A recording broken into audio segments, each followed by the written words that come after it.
Hello, everyone, and welcome to the Hair Metal Rules podcast. Today on the podcast, I have Chris Sheridan from the famous, and I will call you famous because you guys have been around for many, many years and have did your dues on the Sunset Strip. My most fascinating thing to talk about, the Strip, Mr. Chris Sheridan from the band Sweet Savage. Welcome to the Yep. show, Chris.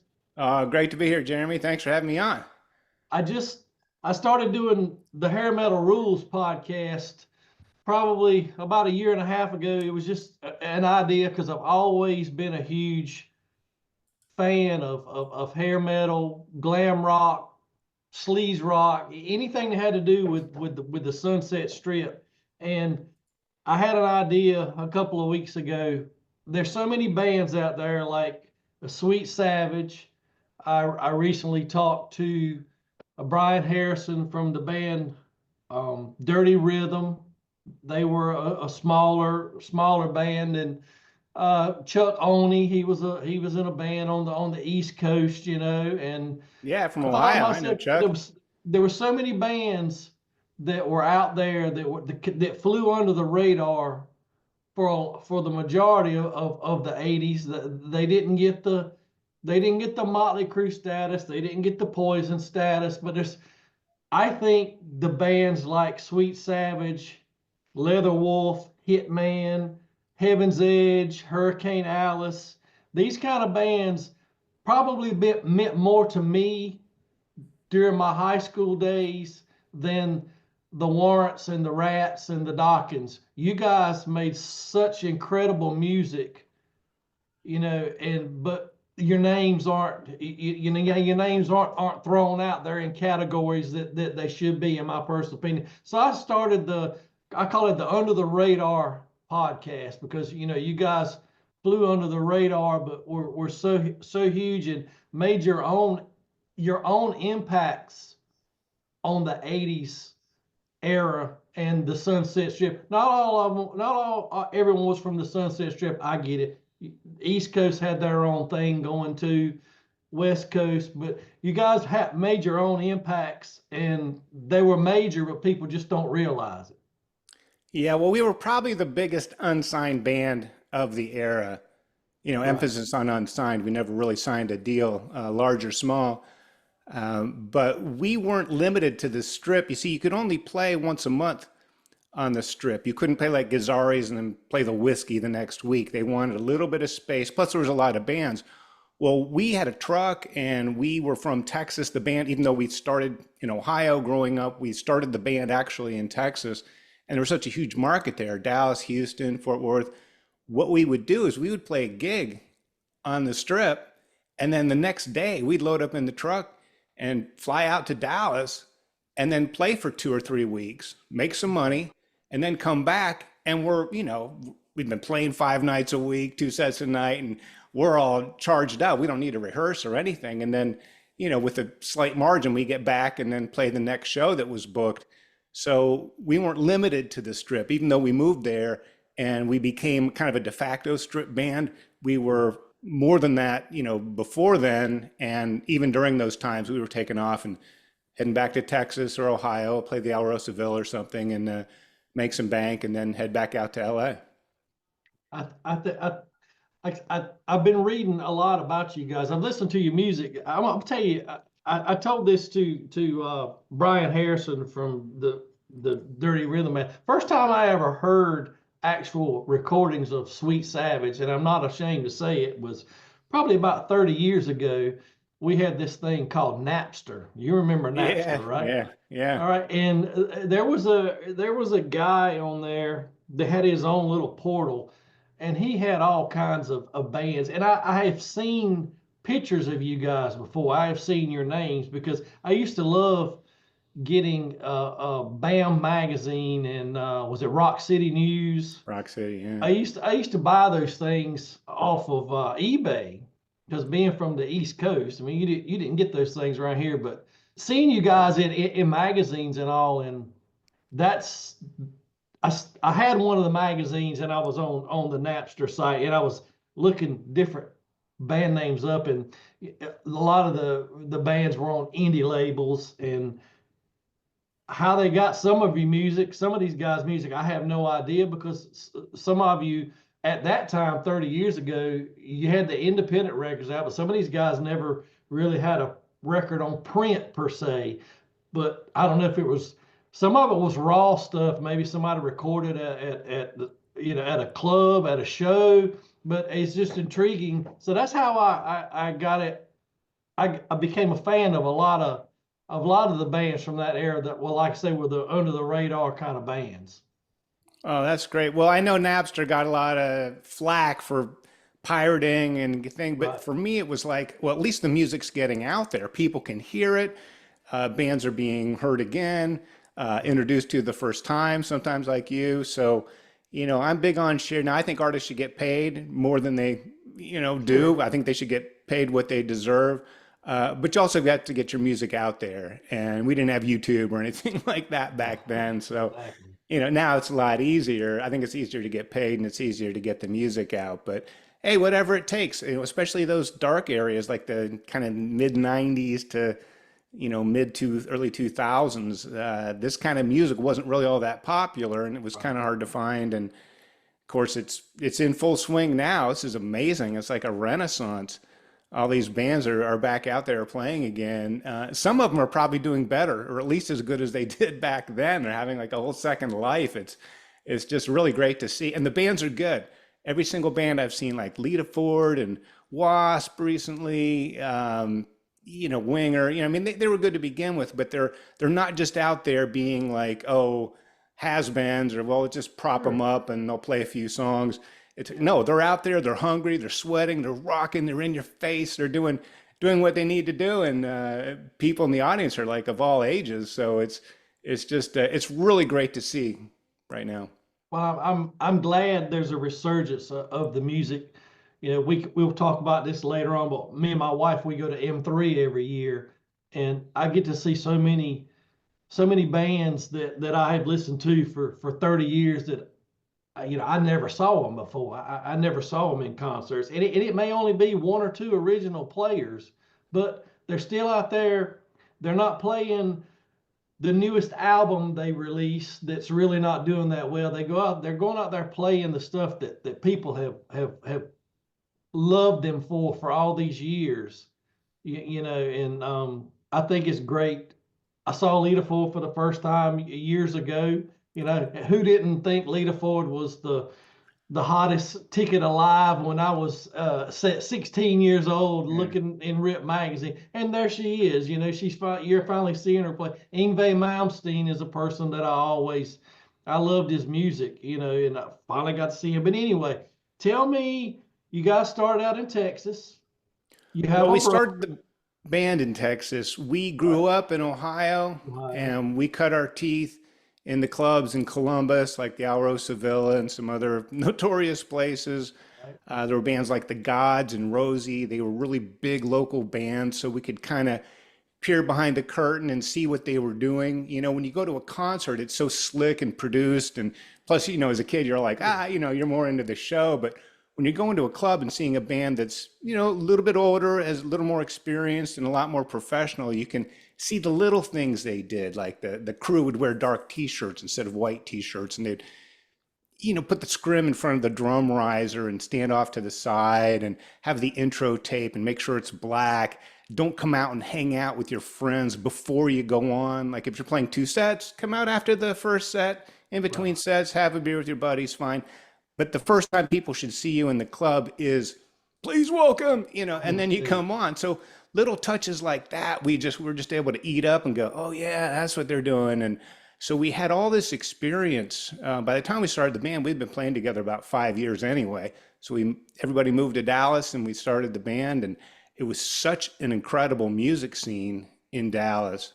Then, I mean, there was, Lillian Axe and Pantera and, of course, Sweet Savage. We were all underage playing these clubs, Oh, yeah. on school nights and stuff like that. But there were a lot of clubs to play. You had to play a lot, though. You had to play 4 or 5 nights a week and a couple sets a night, but you'd get paid and there were good crowds and you could get out there and you were playing enough, like enough sets that you could throw in some originals once you were writing them. So it was kind of a good way to phase in original music and kind of phase out, that cover, moniker that a lot of bands had. So how long does it take you? It's interesting you say that. I've always wondered. I hear talk to a lot of guys. We started out playing covers, and we eventually worked in one of our own songs. Or you talk about you work one of your own originals in there. How long does it? And I'm sure when you're not doing originals or doing covers, you write your own songs. How long would it normally take you to work up to just playing your own songs for the whole entire set? Well, in LA, especially on the strip, you really only got like 40 minutes. So, and you were kind of expected to play your own songs. They were Right. showcase gigs. So you're showing off, your material and what you can do. But there might be four or five bands. But back on the circuit, like in Texas or back in Ohio, and we toured, we played all over the country. By the time we wound up in LA, we'd already played 20 states and anywhere from Florida to Baltimore to you name it, Phoenix.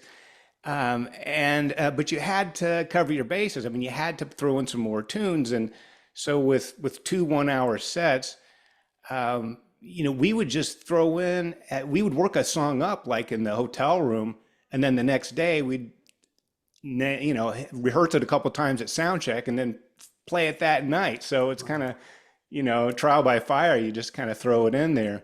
But the funny thing is, playing the circuit, we didn't really tell people that, oh, here's one of our songs, or we're going to do an original.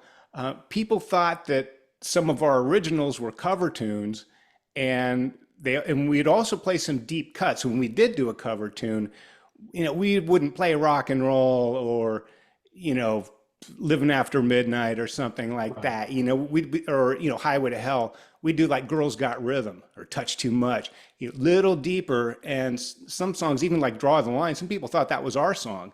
They weren't that familiar with it, Sure. So you just keep on playing. Of course, we'd always lie on the riders or the contracts. They say, well, you got to do so many top 40 hits and, play some Rick Springfield. And we're like, sure, dude. And then we're out there doing Loving You Sunday Morning or some bizarre, Scorpions cover. And but we got away with it because we sold alcohol. I guess we got people to drink, and at some point the club owners don't care if people are dancing and drinking. That's how they make money. So Sure. who cares? I guess throwing in a Rick Springfield probably, unless they were drunk enough and they didn't realize it was a Rick Springfield, maybe they would have thought it was one of your original songs if you played Jesse's Girl. Who knows? Yeah, right. No, but we You didn't get do enough that. alcohol in people, you can pretty much manipulate them to believe anything they want to believe. So, so how did you start out in Ohio? Were all four original members from Ohio? Except for the drummer, it was me and my brother Lane. Of Right. course, we grew up, and Joey C. Jones. We actually hung out before we even played instruments. I've known Joey since I was 12, and he was a little bit older. He was like 14, 15, and he was like one of the first guys to, in high school to get a driver's license in a car. And so we would mainly go skateboarding. That was our thing. That's why we'd get together. But we were listening to like Double Life Gonzo and, AC/DC and Aerosmith and stuff like that while we were skating. And we knew in Ohio because we followed skateboarders like in the magazines and stuff, and they were all in Southern California. And there's like no way in hell we're going anywhere as a skateboarder. We had fun, but that wasn't it. And I think at some point we said, man, we're skating to all this rock music. Why don't we just get some guitars and start playing music and do that instead? And it just kind of took off from there. But it was kind of born in the skateboarding, and then Joey and Lane played in a band since they were a couple years older than me. I was always there, and I was teching for them, and sometimes I'd get to jam with them or whatever. But like they were playing high school dances and after the football game shows since like 1979. So we even go back, really before the 80s. But by the time we got together with Sweet Savage in early '84, we were already pretty seasoned. It was kind of a culmination. It was a beginning of the band, but it was kind of taking everything that we had learned, everything we had gotten together at that point, and put it all into this band. Like we were ready for it. So it was a beginning, but it was also sort of like a, a coming to fruition of all the times before.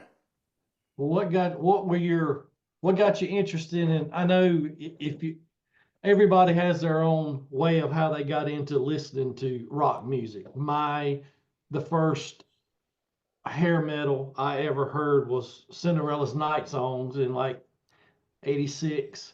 But when I was younger, I had a cousin that was really into Kiss, and I used to love to sit in his bedroom, and he was one of those people. I wish I had that gift. He would listen to something, pick the record needle up, and he would start playing it. He was really a big Kiss in Boston. That's the first times I ever heard rock music. Of course, it was Kiss Alive too, and I can't remember which Boston album it was, but that was probably 77, 78. But anyway, who were your influences growing up? Was it always guitar you were interested in, or Yeah, yeah, I love the sound of electric guitar. It was something different.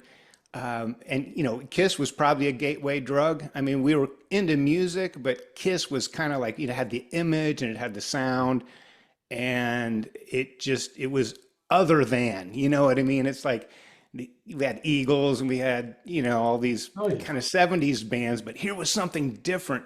And it was a little bit younger and it was like ours, it was like our generation. right, The 50s had its thing, and the 60s, had Beatles and that whole thing, and that was over. And the 70s had kind of the long hair and the beard and the Skinner, and like I said, Eagles and Allman Brothers and things like that.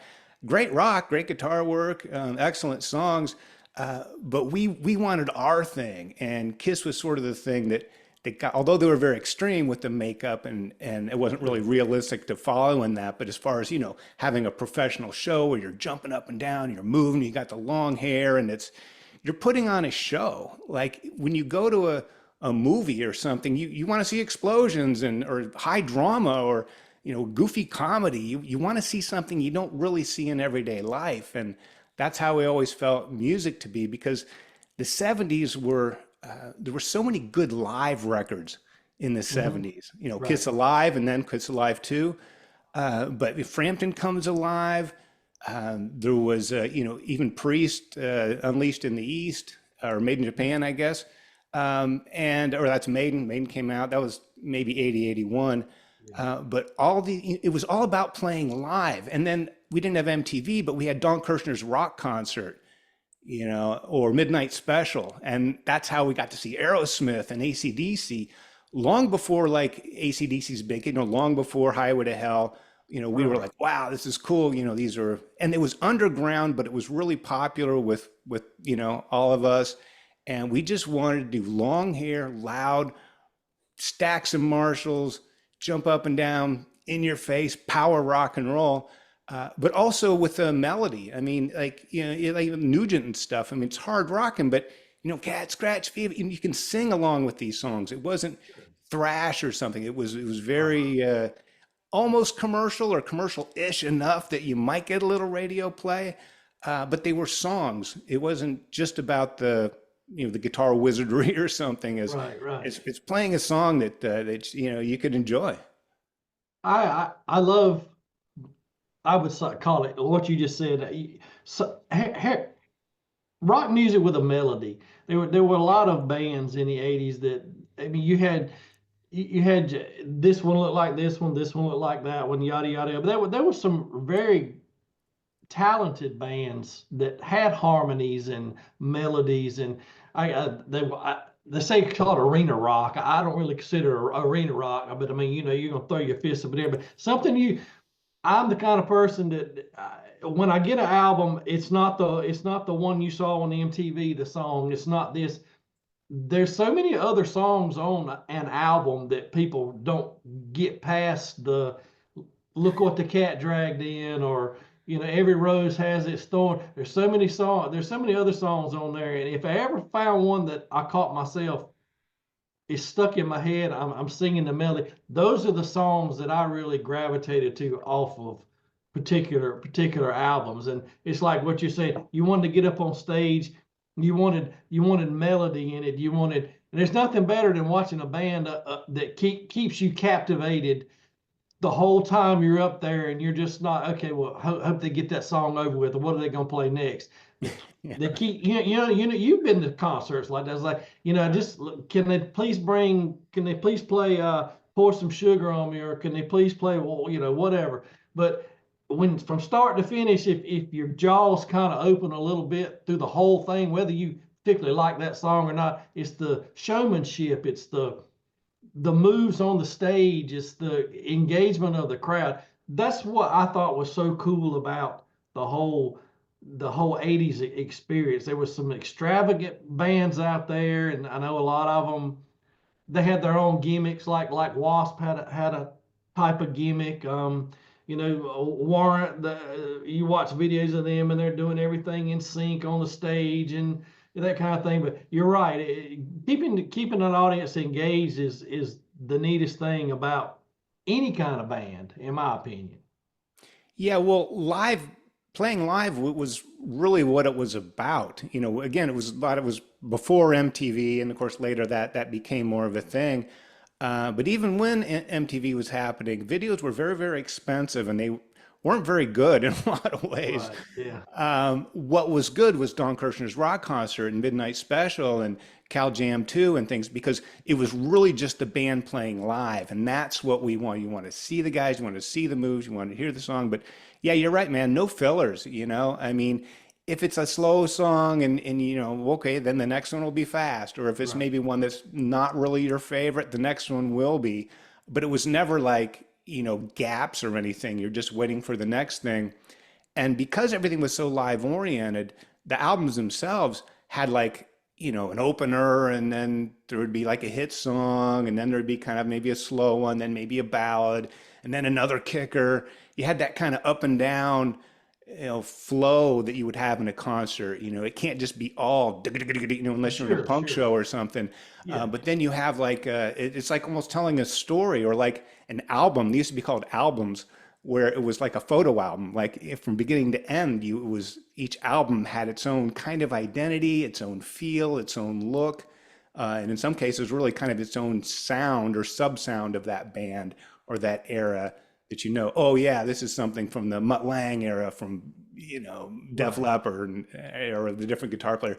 It had a different signature, a little different flavor, but it all seemed to be towards that live thing, and that's how bands got recognized. That's how you actually had to have a following. You had to Hmm. have a crowd. You had to have this appeal already, and then you'd get an A&R guy or somebody to come down and check you guys out. But it was really about the live. Even you would even write songs on the rocks. We wrote that because we knew there was going to be a breakdown with the drums, and we're gonna, hey, how you Right. doing tonight?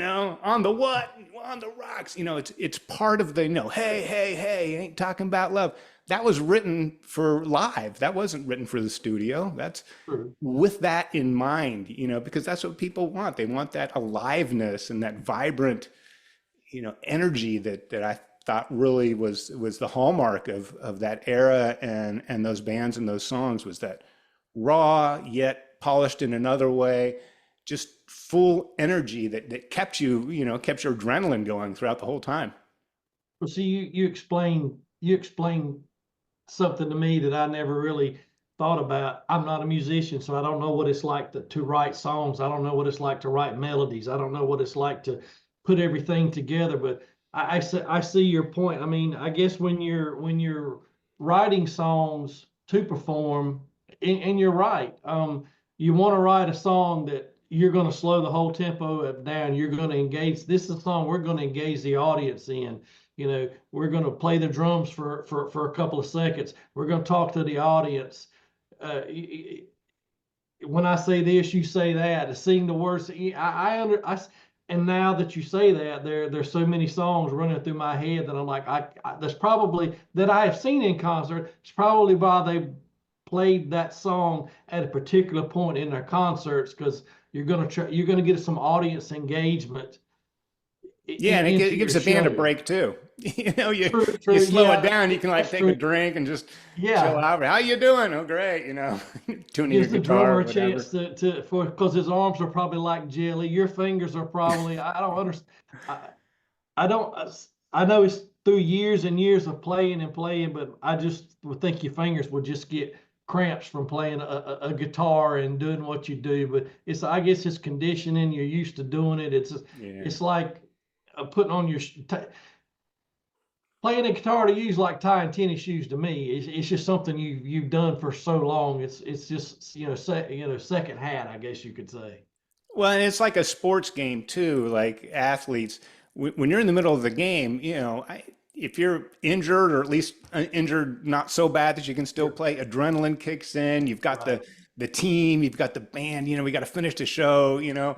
I mean, I've more than once there's been a bucket on behind the PA stack off to stage left, and I've like sick, Wow. but the show goes on. Right. You find a way, and you always make it through the set. There's always a way to get the. And we had a great advantage too with Joey C. Jones. He had such the gift of gab, kind of the best I've seen next to David Lee Roth. Say like if the drum snare broke or something, you don't have a Right. spare. I can take 5 or 10 minutes to change it, and that's a lot of dead air. And Joey never, there was never a second where he wasn't talking in between songs, and it all seemed rehearsed, or even just like it was part of the show. Sometimes people didn't even know we had some major technical issue. Right. And another thing, and I came down here tonight, and I saw the line around the corner, and I knew we were going to have a good time tonight. And man, this goes all the way back to 1975. Speaking of 1975, let me tell you, when I was growing up and he's just going on and on. Meanwhile, the drummer's Great. frantically trying to fix his, Yeah. drum set. But, and plus if you're playing clubs like we did, we played, over 1,000 shows, probably closer to 1,200. And some of those were 2 set nights. It just becomes second nature. You got the adrenaline, and of course you got the audience. You don't want to let them down. Sure. And you just find a way to make it work. So what was you went Ohio, you would play in Texas for a bit, you would go to the strip and play. What was the first gig you played on the strip, and did you open for anybody, or was it just you guys? Well, we didn't open for anybody on the strip. Usually those were, like I said, there'd be 3 or 4 bands. Right. Sometimes there was like a pseudo headliner, or Sure, it sure. was kind of obvious who the headliner was. Like Pretty Boy Floyd played their first gig opening up for us at the Roxy. And you Okay. wanted to be on a show where there was a good drawing band. But it was kind of compartmentalized too. Like one band will go on and there's 10 people there. The next band goes on, and there's 250, and then another band goes on and there's 30. So it wasn't just like one night. They were really compartmentalized. But I think I think we did the Waters Club in San Pedro. We went to LA twice for our first time in '85, and this is after we had already been playing, even Sweet Savage. We'd been playing the circuit all around Texas for almost a year before we even went to LA, which was always the plan. So that first trip in '85, we played Troubadour, Gazzarri's, Waters Club, some place out in Azusa that I think Van Halen used to play when they were doing the clubs back in the mid '70s. But it was it was a different vibe because it was kind of a whirlwind. It's like band gets off and you get your stuff up there and you do your show and your set and you come off. Where we were used to some of these clubs in Texas. We'd roll in on a Wednesday and we didn't tear down until Sunday night. Like so we could just show up at 11 o'clock and plug in and do our sets. It was a little cushier than that. But we opened up for a lot of bands when we were on the circuit because we were playing, pretty decent sized clubs, at least 500 seaters. And this would have been before House of Blues, but bands that were national acts, they were either up and coming acts. We played with Autograph once they got off the Van Halen '84 tour, or they were older, like John Kay and from Steppenwolf and Steve Marriott, Humble Pie. Opened up for only John Roth, which was funny. Wow. So what would happen is we would be the de facto opening band if we were there all week, but then on Friday night, oh, it's going to be, Lita Ford. We played with Lita Ford back in '84. We would just sort of be the opening band. And then we had the rest of the night off and got to see a show. So it was really kind of a good deal all the way around. Was it really as crazy? I'm fascinated with the whole Sunset Strip. I love watching Decline of Western Civilization. I know that's just certain bands that they follow around, but I just you did being from North Carolina, you didn't have exposure to things like that. I mean, my introduction to any of this stuff, and I read it like the Bible. I read Metal Edge magazine from cover to cover every month. I read Rip. You made sure you were home Saturday night so you could watch the Headbangers Ball, Yeah. but you didn't see, and you get glimpses of it on YouTube now, but not many people walked around with a camcorder back in 1986 filming stuff. But there's a whole lot of footage of bands like yourself if you dig hard enough on YouTube, and it's really interesting. It's not the best sound because of Uh, look what we were recording with, but it's so great to see you guys playing in clubs, some of these other bands playing in clubs, and I wish I had a time machine because I would love to go back just one night yeah, yeah. and walk the strip and experience that whole scene. Well, it's very much a case of you had to be there because we didn't have the cameras and the videotapes and things like that. But also, even if we did, you still kind of had to be there because it was Right. it was so experiential. It was visceral. You're out there, and you show up on the strip. And the first time we got there in '85, I was amazed and I was kind of let down too because we were used to playing some pretty decent clubs and I didn't know how small, like Gazzari's and the Whiskey, you get 300 or 400 people in there and you can't even breathe. We're playing 800 seaters and Right. filling those up, in Houston and places like that. But we also appreciated the fact that it was the strip, it was a troupe, it was these world famous places that we got to play, and it was really an honor and certainly part of our track to be there. But one of the first things we saw when we got there in '85 was this stencil, this bright green stencil, Poison, and it was everywhere. Joe even said they painted the town Poison. And this was in '85 before they had CC. And we saw them at the Roxy and we knew something was up. We knew they had a future. I think they got better with CC, certainly with the songwriting. But they packed it in and everything, but they were the masters at promotion. Anywhere, even where it said post no bills, they had this green stencil and it was bright and it was everywhere. And it's like, even if you didn't know it was a band, it was like Poison. You just had that name recognition with that color match with the logo color. And that was our introduction into the promoting and all the flyers and things like that. We didn't have to do that back in Texas because the club already had it in the newspaper. You didn't have time. Plus, you had to roll into town and you had to play that night. You didn't have 3 weeks to promote our gig next month. Right. But it was a different trip. But I liked it. And we went to the strip every night. Of course, we moved there in '87 full time, and and you had to go to the Cat House every Tuesday. I mean, you wanted to, but you had to as well because there was something about that face-to-face contact. You would talk to somebody who would come to your gig. People would come, hey, yeah, dude, I saw you, and yeah, I showed up. It wasn't like you're posting something on Facebook. It's like, you talked to the person, you shook their hand. I feel like a politician or something. Can I have your vote? But that was part of the scene, and there were so many different sort of parts to the whole machine, and it was all us. It was all young people. Like, so the photographer was somebody that wanted to be a photographer. Ruben from Rock City News, he liked, rock journalism, and he wasn't working for BAM or Music Connection. Yeah. He put his own private paper together, and it ended up becoming sort of like the local, what's happening. And you wanted to get your picture in the Rock City News. It was kind of like Rolling Stones at the time. And then publicists. So somebody that wants to be a music publicist, they would do free stuff for the local bands or the clothing designers, or Al Bain for leather. He's still out there. You should look him up on Instagram. He had a little booth in Gazzari's back then and just trying to make his name. So it wasn't just the bands trying to get signed. It was every photographer, publicist, clothing designer, that wanted to do something in the industry as well. But we all knew each other and we all helped each other out. It was this real sense of community and family when you went out, and you would always see somebody, hey, how's it going? You go to the Rainbow and you see 30 people, any night of the week. It was really it's like we owned it. It was more than just a place to play. It was a place to be. Right.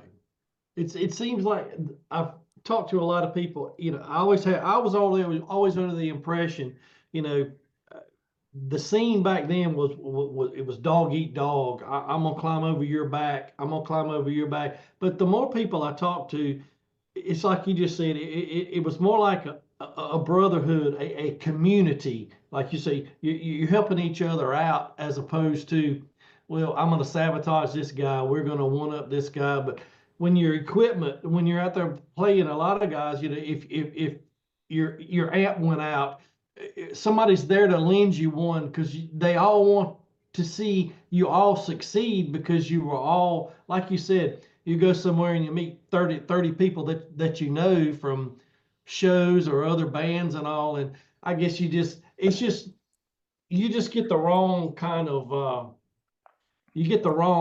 interpretation of what it was all like just from reading things. And you hear it from, the more prominent bands as, well, it was this way and it was that way. I'll use, and Like, so you wanted to be better than the other people, but that sure, was on you, not about knocking someone else down. right, It's like, well, then we got to do it bigger. We got to get more lights, or we're going to have to, write a better song, or because you were kind of competing for the same, the same girl. You're all trying to get the record deal right. or something like that.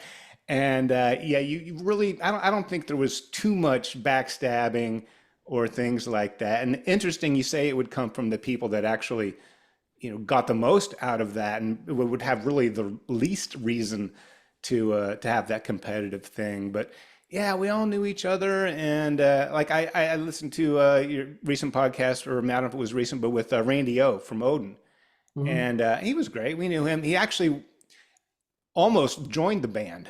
Joey had left in '87 and did his own thing in the summer. Things were going great. And we had this whole summer. We got Walt Woodward from Shark Island, who later on did the Scream with John Right. Corabi. Mhm. A great drummer. It was awesome to play with him for a couple years. And we were trying out singers, and Randy O came in because I guess his band, Odin, were, they were on the rocks, and they had some problems. And we rehearsed a number of times and wrote a couple songs. And actually, one of them got into that Decline movie, Little Gypsy. Yes. Yeah, Okay. Randy and I co-wrote that. Yeah. And, Nice. Yeah.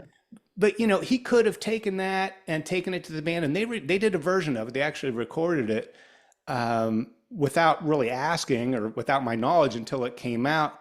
But to Randy's credit, he gave me 40% of the publishing, which I certainly deserved, but he did it on his own without even asking. As a matter of fact, he didn't even know my last name. It's credited for Chris Savage, so it's Chris from Sweet Savage, but it's on the credits of Decline. It's Randy O and Chris Sheridan, or Chris Savage, and I make about $100 a year off that movie. And but that was the kind of thing, didn't nobody really got ripped off, and gave me credit just on his own. I didn't have to ask or sue or do anything like that. So you're right. It was a brotherhood, a lot of competition, but it was just about being better, about your band being better. That was the goal. I I think I would have been very competitive back then because I would have had a hunger for it, and I guess it's all in the attitude you take as to what you do with it. It's my dad always told me that growing up, the attitude you take is what's going to contribute to what you do. If you got the wrong attitude going into something, the outcome's not. But if you have an attitude that, okay, I might not be as good as that person, but I'm going to do everything I can to try to be better than that person. I want, like you said, I want my song to be better. I want our crowds to be bigger. I want our sound to be better. I want to. It's all in who you. What is what I'm trying to say? All in who you surround yourself with as to how you and sounds to me like your band was very a good close tight knit band. I had read earlier today. I've been just reading anything I could because there's a Sweet Savage from the UK and there's a Sweet Savage from the USA. And I'm sitting here and I've read about you guys before and I'm like, I've never heard of the three people they're saying. I knew you and your brother were one half of the band and they're talking about, and I was like, okay, this is a different Sweet Savage. So, but anyway, I had Well, read. to clear that up, if you want, we came up with the name in '84, Sweet Savage. We had tried a bunch of different things. It's like, we're talking about melodic hard rock Mhm. or, heavy music with a hook. We wanted the name to reflect that. We wanted something hard and heavy, but it also had to say that we like melody and things like Sure. those. Sweet Savage became, once we figured that out, we're like, oh, that's obvious. But we got a lawyer, entertainment lawyer, to check to see if anybody else had it. There's no internet in '84. We're not, Right. you can't just do a search. And because what happened is we saw, this is when Dio, Last in Line, had just come out, and Vivian Campbell's in an interview and he goes, oh yeah, back in Ireland or whatever, my band Sweet Savage. And we're like, oh crap, we just figured out this name. What are we going to do? So we get this lawyer and he goes, you know what? They never released anything in the US because that's back when territories made a big difference. It wasn't all this globalizing thing. And they had broken up. They weren't a band. There was no claim to it. Right. We got the claim to it. So legally and professionally, in every single way, we were Sweet Savage. What happened is years and years later, like in '09 or something, I think Metallica covered one of their songs. And of course, with the internet, stuff comes up again and you read more Sure. about people and their histories. And, now kind of time and space has been removed and you can kind of see everything all at once. And then, so I think we upset a lot of people because they would, click on Sweet Savage and go, who are these freaks with the blonde hair? That's Killing Floor. That's not them. Yeah. Right. So yeah, it is. There's a UK Sweet Savage, and we were done by the time Vivian Sweet Savage got a resurgence. We had already had our time, so it Right. was all kind of spanned out. Um, but yeah, different world then as far as the media. I mean, we had newsletters that we would, photocopy and send out, and lick stamps. I mean, it was all very fanzines, they were called. Right. Yes. The equivalent of what you're Yes. doing now probably would have been a newsletter, and you'd have a mailing list of 100 people, and you'd call somebody like me on the phone and, transcribe a little interview and put that in your fanzine and then send that out to your members. So something similar existed, but it was really a different era. But the point was the same: is you want to get your band out there, and there's people that love the bands that want to promote other bands and with their fanzines. It was just and it was a lot of it was done by hand too. We didn't have computers even. They were starting to become a thing in the mid '80s, but it wasn't all this Photoshop and everything. We didn't have all that. So you would be there with your flyer. You would cut things out like almost like a ransom note, Yeah. for Right. Yeah. lettering and the rub on letters and stick the picture and get it done. But it got done. It was just it was a lot of arts and crafts to it as well as the music. But Yeah. anything to make it happen, whatever it took.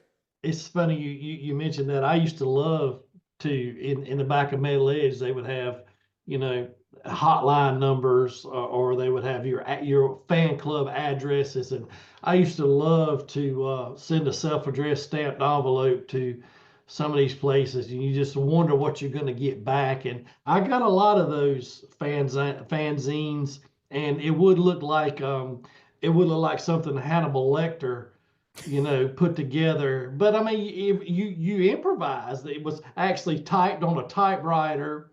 What they were wanting to say, and maybe a Polaroid of the band that they had Xerox copied and they cut it out and Xerox copied it again. But it was more of a on a personal thing than what Metal Edge had wrote about Sweet Savage or whoever. It was kind of like from your guys' point of view, what you're doing, what you're up to, and I had quite a few of those, and you might get a guitar pick back in the mail, you might get a sticker in the mail, just nothing but a piece of paper folded together with some typing on it, but it was a way of now you can find you on Instagram and I can follow you on Instagram or whatnot, and I can see, You can see what he had for lunch.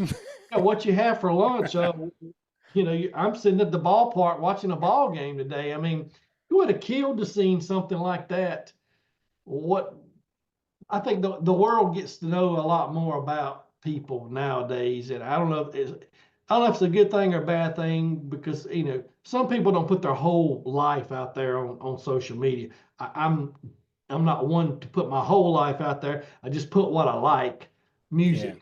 I put 80s music. But what I was going to say is I read in one article that you guys were once up to be signed by an Enigma Records, and you Yeah, did. well, Poison ended up taking that deal. We turned it down because at the time, Enigma they weren't connected with Capitol.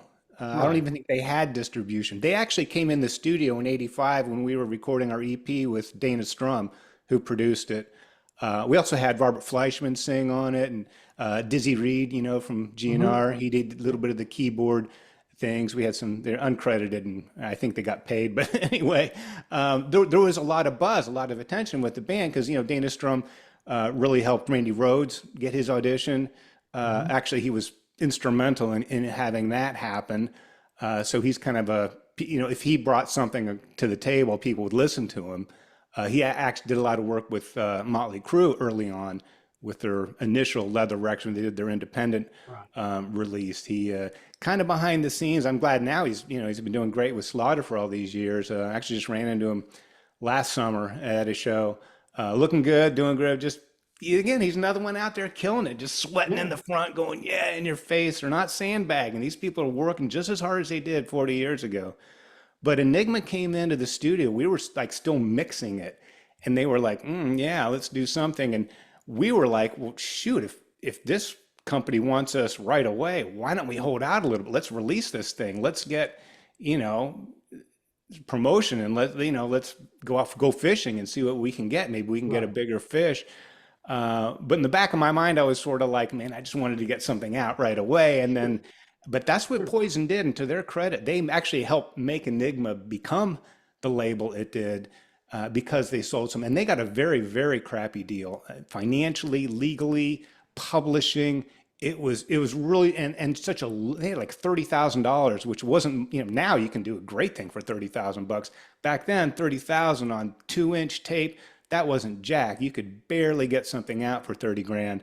And they did, and they made it work, and they took it. They made the label famous and rich, and really did a lot to help that second wave of the LA strip scene. First wave, of course, being Crew and Quiet Right. Riot and Great White and Rat, bands like that. And then, of course, with Poison, Guns N' Roses, and LA Guns and everything that came in the second wave. Uh, but who knows? I mean, it could have been the worst thing for the band. It could have been the greatest thing. No regrets, not looking back. We probably waited too long to sign, Sure. but we also were very, very independent. We didn't have a management. We didn't have a publishing deal. We own 100% of it. Now, it may have only been 100% of whatever we had, but we had that integrity, and we weren't really going to give it up unless it was something very, very, important or great for our career, Sure. or something like that. So, I guess it's tough. It's like you say, it's tough back then because I'm sure there were a lot of bands like yourself that an independent label. That's bands like yourself and some of the others I've mentioned are kind of like the holy grails of eBay, in my opinion, because these are the ones that cost hundreds and hundreds and hundreds of dollars if you ever see anything that's been recorded of them. And a lot of times what people are selling on eBay is something they're manufacturing themselves. It's not authorized by the bands or whatnot. but even when they did release a independent record, and it might have been only 500 pressings in vinyl, those are the holy grails of things that I can't afford to put on my wall back here. But anyway, the I can understand why you would want to you want to get your music out there. I totally understand, and I'm sure a lot of these guys probably had the same mindset, or settled on the first thing that was dropped in their lap. And a lot of the people I talked to, we had a record deal, but nothing ever happened. And by the time it ever came around, the whole bottom had fell out of the whole music scene. So we really spent years and years and years trying to accomplish this, but then nothing ever happened. But we had fun. We played Yeah. music. We enjoyed doing what we were doing. Yeah, well, we were trying to follow the example, not just the band, but the example that they set with Crew putting out an independent release first Sure. and using, instead of just a demo tape, putting something out that people can buy. Rat did it. Rat, I knew who Rat was in Ohio before they had a record deal because they had that one with the girl's leg and the rats crawling up the fishnet. Yeah. That got like in Peaches Records in Ohio in 1983, so and of course I got it because they had Walking the Dog and all this stuff, and it was a great name and a cool vibe. Plus they're from LA, and Great White had their own record. A lot of these bands that ended up being very successful. Even Quiet Riot had a couple like Japanese releases back with Rudy and Randy, Right. before Ozzy. Using that as kind of a pathway instead of these backroom deals where you just do demo tape after demo tape and you're talking to A&R people and you're doing showcases that are private.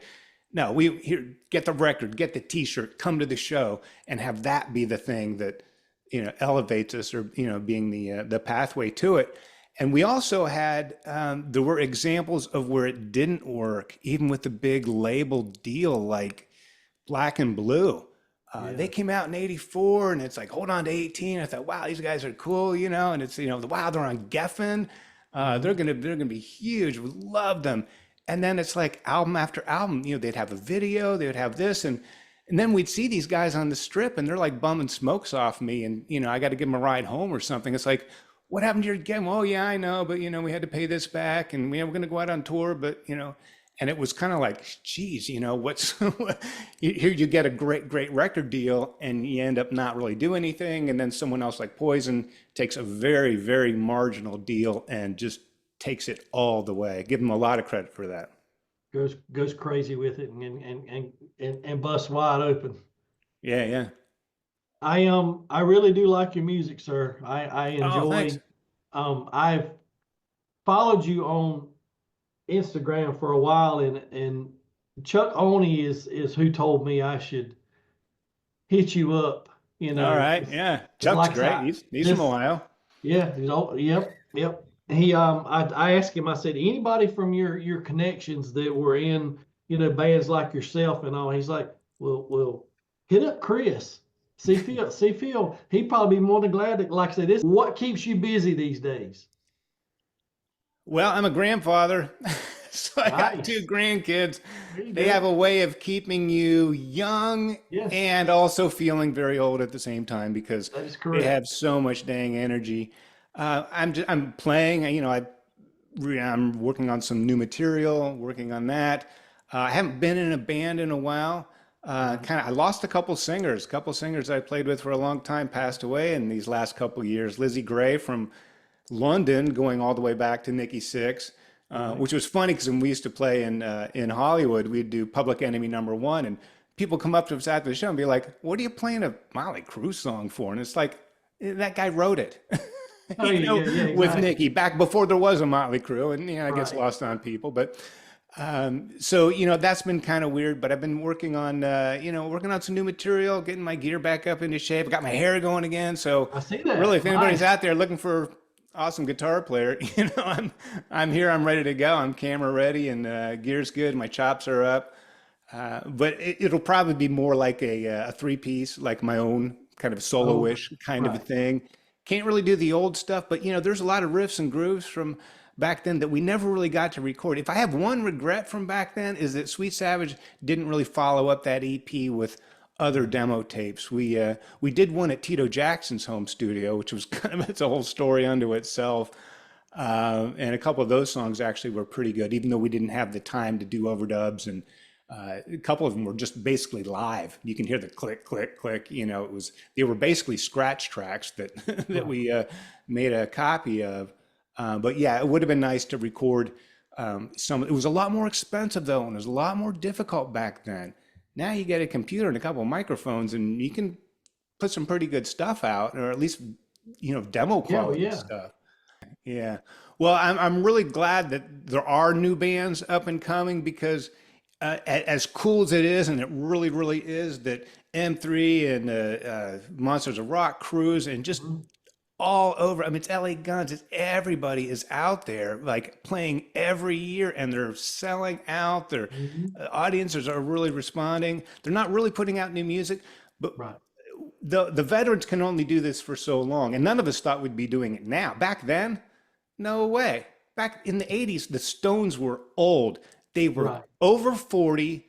They had their time. They were done. They were blue jeans and paisley, and nobody wanted it. I mean, you respected them because, they're, the giants, on whose Yeah. shoulders you stand, but they weren't what was happening. Motley Crue, all this stuff was what, as a matter of fact, Motley Crue's first record, that's what got me about it. When I first saw that, it's, leather pants with the glove and the belts and the studs and all that. And it's like, oh my God, this is Sticky Fingers from the Stones, but it's our generation. It was almost Right. like a up you to, the Stones, up yours.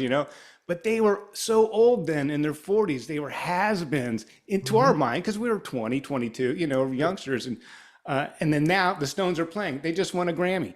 And Right. and now I think Right. they're like the poster child for eternal youth. When 40 years ago I thought they were old. So anyway, short story endless. The veterans will do it as long as we can. We'll probably just do it until we croak. But for it to really survive, for it really to thrive, it needs the new generation. And Sure. that's one thing that gets me up in the morning, that excites me, or gets me up at noon, is that there are bands out there. There are up and comers. And I want to just not I want to tell the stories, and I want to share my music and everything that we did back then. But I'd really love to get my hands dirty with some of these young bands, either produce them, give them a little direction. There's songs that never were recorded that I'm never going to do anything with that I could pass off to an up and coming band, show them some of the ropes because they don't have the opportunities to grow and really cut their teeth the way we did back then because the scene doesn't support that. There isn't like a vibrant, local music scene everywhere, and there's no strip or anything like that for them to aspire to. So it might be, a little more mentorship or something like that. But I'm available, and I really want to. I want to see this continue, not just for us, because we had our time back then, and now we have our time again, and it's really great for everybody, the audience, the bands. But where it's really going to work for me is when these 20, 21, 22-year-old guys and girls, I guess now too, Yeah. are putting it together, and I could save them years of trying to figure it out Sure. and just kind Yeah. of steer them in the right direction because people helped me too. Dana Strum was a great influence and a mentor, and he's become a good friend over the years. But yeah, I think it has to. I mean, I know for it to survive and be vibrant, the next generation has to pick up the reins and take this thing and see where it can go. Maybe even places we never thought it could. Well, hopefully so. I got some young guys that I have that follow me that I've introduced to some bands they've never heard of, some 19, 20 year olds. Maybe if they are hearing this, they'll message you. Because I mean, Yeah, hit me up on Insta. I would rather, if I was a 19 year old trying to figure out what to do and what not to do, I believe I would rather, talk to somebody that's been there, done that, got the t-shirt Yeah, and get advice from them instead of saying, hey, I know better than anybody. I can do this, I can handle this, I can do it on my own. Hey, you know, I'd rather hear it from somebody that's, you know, done yeah. done done their time and are willing to help somebody. I mean, willing to give, Yeah. good advice and, let me tell you what you should and shouldn't do. That's great that you want to help younger bands. If I run across anybody, I'll send them your way. Yeah, please do. All right. Chris, I appreciate you letting me talk to you today. I hope you had fun. Oh, yeah. It's Well, been it's great cool to just talking meet to you and chit chat. I don't feel like this is an interview either. I think we're just talking about something we both like, and how cool is that? That's kind of how I want the show to be. Just, everybody gets interviewed. Well, tell me how the band started. Well, tell me what happened here. Tell me what happened there. It's nice to hear that kind of stuff, but I just like to hear what people have to say. And you've told me so many things that I didn't know about your band and things I didn't think about when it came to the Sunset Strip. And I'm glad you're still passionate about music. I'm glad you're getting. I like all your guitars back there behind you. I have I can play air guitar really well, but I can't really play, a real guitar That's all that worth a matters, shit. man. If you That's can right. do that, you're golden. I have fun doing it. Put it like that. I can Yeah, play yeah. air guitar probably as good as you can play electric guitar. Well, we'll just have to jam sometime then. But we can do it. Thank you so much, sir. All I right, really thank you, Jeremy. appreciate All the you. best with your podcast, and I'll push it out as much as I can. And I can't wait to listen to who else you're going to interview next. Well, I appreciate it. And God bless you, sir. And you take care of yourself. All right, bless you. Take care. Bye, sir. All right. Podcast.